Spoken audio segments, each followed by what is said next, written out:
Hello everyone, Arlisha here and welcome to another video.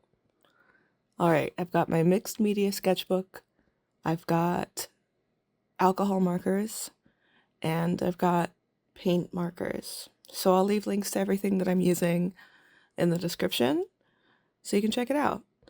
I'm sketching directly with my alcohol markers.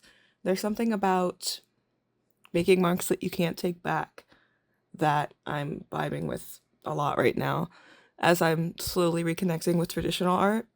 So this feels really good, to be honest, to just take like a light marker color and just start sketching with it and scribbling and realizing that like I don't have to be precious with things because the individual marks, they don't have to matter that much, you know?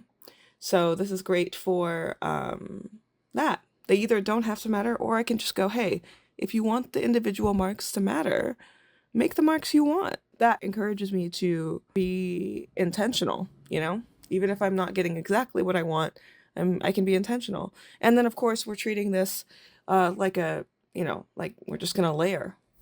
And we're using we collectively are using our alcohol marker as like just a pencil, the transparent sketching tool. So it's really fun. It feels really good to just scribble and see every new little bit of ink, dye, every little bit of marker substance that goes down, changes it just a little bit, you know, like it changes the vibe just a little. And then it's just kind of searching for a vibe that I want to stick to, a place I want to go, yes, I want to continue like there, I think.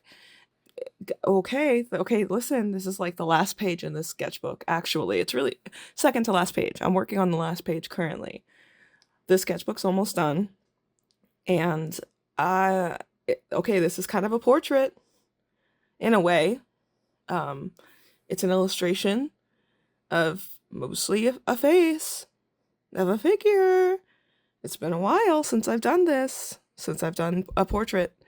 Oh gosh, it's been a very long time. It's been a while since I've done a portrait traditionally, which, sounds like the most thing I've ever done.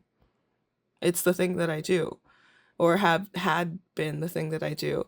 So it being like the greatest place of comfort for me in the past, as I've been healing and unmasking and learning how to kind of just be myself again, this has been the most difficult place to come back to, because I knew it would have to be real and I wasn't going to be able to fake it. So I've been, kind of working my way up to this, I feel. I just told myself not to feel guilty and that it would feel right when it felt right, To be honest, I wish I could say I had that much clarity of thought when I was trying to self-soothe about the fact that I wasn't doing portraits as much for a while. But I was actually quite anxious about it, as very much one of those instances where I was directly correlating my skill with something to my, value as a human. Not ideal.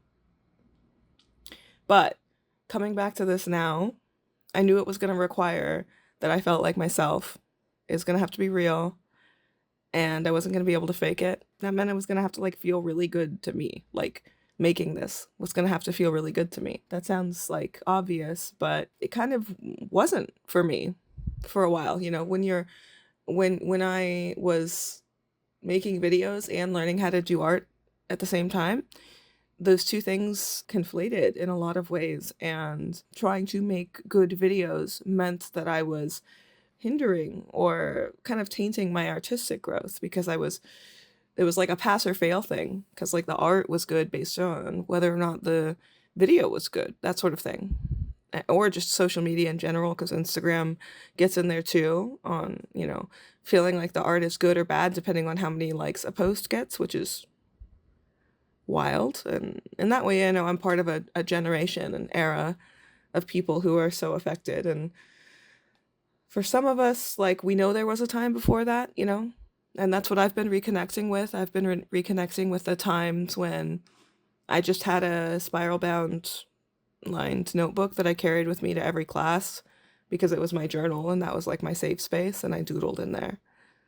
So I've been just returning to that mindset, you know. So for some of us, like for me, I don't know, I don't know if I'm a little bit older, but in terms of the general ages of people who are active online, I guess I'm not a teenager, you know. I'm 33 now. So as someone who know knows had a time where, you know, I needed to share all of these thoughts and feelings that I have, which are there's just so darned many.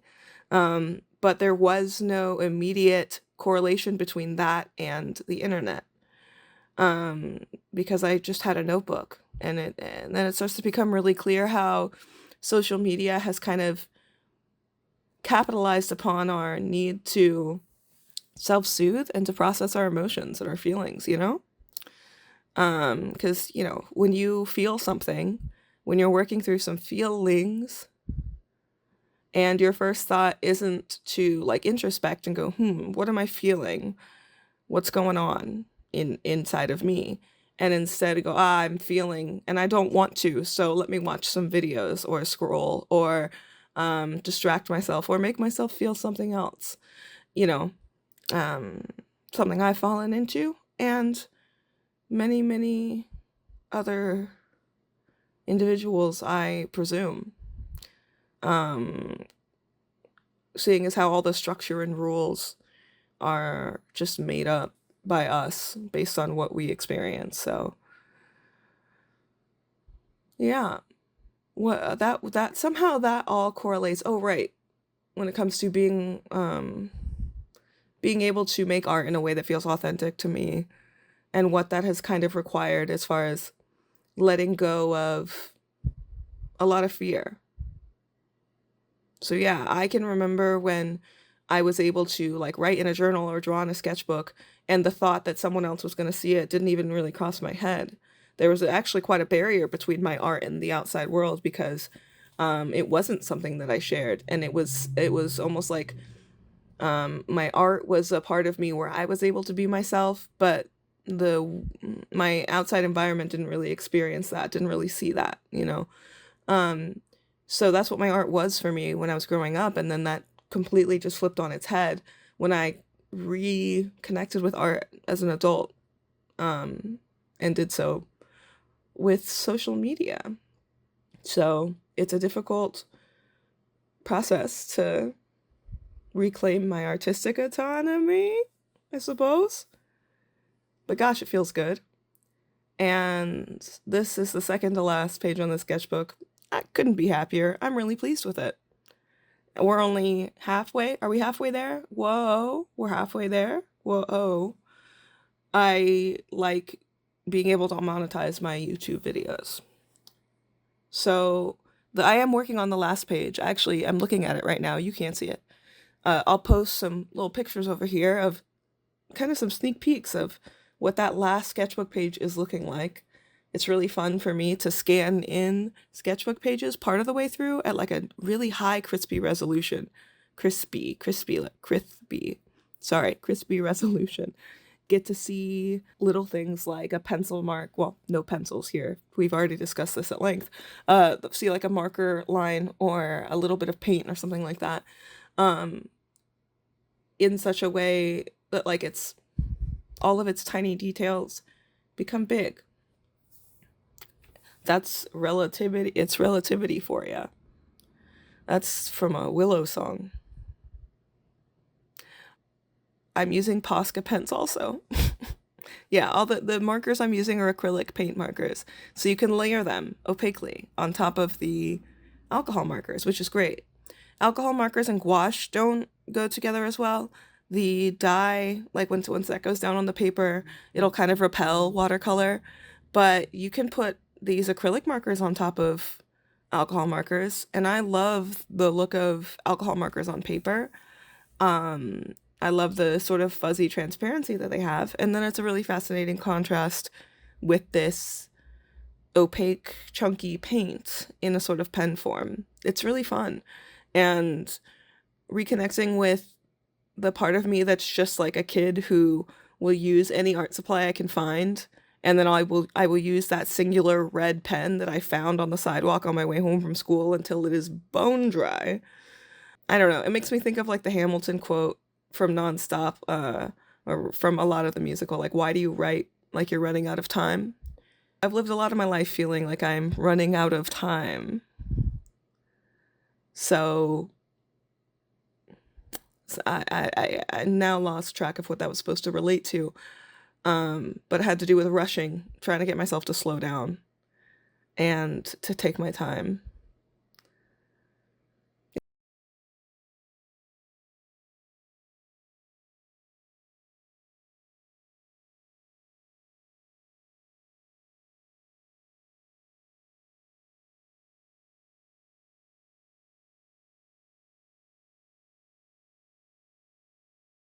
Okay, these letters. Can you see what's happening here? Because I started the letters while I was working on just kind of laying in the composition. That's what I was going to say. And got, of course, towards the end of the word and was like, oh, there's actually not enough room here. But then when I went over top of it with my next, or the next more opaque layer, I was able to just reorient those letters, and then we just have some organic lines underneath to add texture and spontaneity. Wow, wow. So anyway, it's fun. The contrast is fun, is what I'm saying. Mixed media stuff, I used to kind of, like, I would turn my nose up at the concept because I thought it felt too crafty, maybe? Just trying to make sure I was being the right kind of artist. Like goofy stuff like that when I was young and just scared and wanted to fit in. So I felt like I had to do, if I'm going to be a watercolor artist, I got to be a watercolor artist. Or if I'm going to be if I'm going to use alcohol markers, I better learn how to use them like the pros, And if I'm not doing that, I'm failing. But mixed media is, I think, at least the way I'm approaching it currently, is a bit of a surrendering of that. We're just going, actually, I can't, I have two materials that are different. They follow different rules. So I can't really, follow a set of rules. I actually need to be able to just try things and figure it out and see what happens. So that's a fun thing about traditional and mixed media, is trying things, seeing what happens, and then just kind of rolling with it. It's good for my brain and my heart and my soul. Oh, maybe also my belly. I would really love to figure out what it is that my belly needs from me, because it's been throwing quite a tantrum for a while now. Like the stomach pain I've been enduring, and the general digestive distress, I could really do with less of that. So if it's stress, that's great. I'll universe, just let me know, and I'll I'm working on de-stressing. If it's like some sort of fatal terminal illness, um, oh, that's rough. That's rough, buddy. But if it is whatever I said before, my tummy, oh yeah, something about what my soul needs. My tummy and my soul could need the same thing. It was chicken soup. Otherwise, there's so much overlap. Because, everything's made up. Anyway, look at this cool painting that I did. Just made a bunch of marks. And I put all the marks together. I put the marks on the paper, but when you look at them, you see what I was creating, which is a fascinating occurrence, that I can just, you see it, I'm just pushing a pen on a paper, and arguably a dirty piece of paper now. I know that paint isn't dirt, but if the paint was on my skin, I would say, I got dirty, So in a way, it's not a clean piece of paper because there's stuff on it. So in a way, there's a dirty piece of paper. Look, we're looking at it together. And somehow the marks on the paper can make us feel something together. Ugh. Hey, that sounds weird, guys. I mean, that's just being alive. That's what being alive is, which I recommend. Wasn't so sure for a while if that's something I would recommend. Um, but I'm gonna go ahead and put a recommendation stamp on being alive tentatively, with um, stipulations and general quality of life requirements for everyone, and then we can give that the go ahead, the green light. Um, Otherwise, if we're not gonna have like uh an even situation here about being alive, like if you're saying, yeah, you gotta be alive, but then you're not also gonna like meet me in the middle and be like, and I won't have to like constantly stress about staying alive, or like having enough food, or like that somebody could drop something on me that would make me and a lot of the people in the area around me no longer exist, right? Like I'll be safe if I'm gonna be alive. And oh, no, nobody said anything about a promise of safety, security. No, but you know what you do have? The pursuit of happiness. All right, to the pursuit of happiness. But some people are starting that pursuit in the mud, and some people are starting it at the top of, their family already been running up that hill, and they're already at the top with all the goods. Anyway, so there's stipulations, that's all I'm trying to say. I really like this artwork, and I hope you like it too. Thank you for watching this video. Thank you to my patrons also for being here. I love you all very much. I hope you're doing well. I hope you're taking care of yourselves. And I will see you all in the next video. Be good to you. Love you. Bye.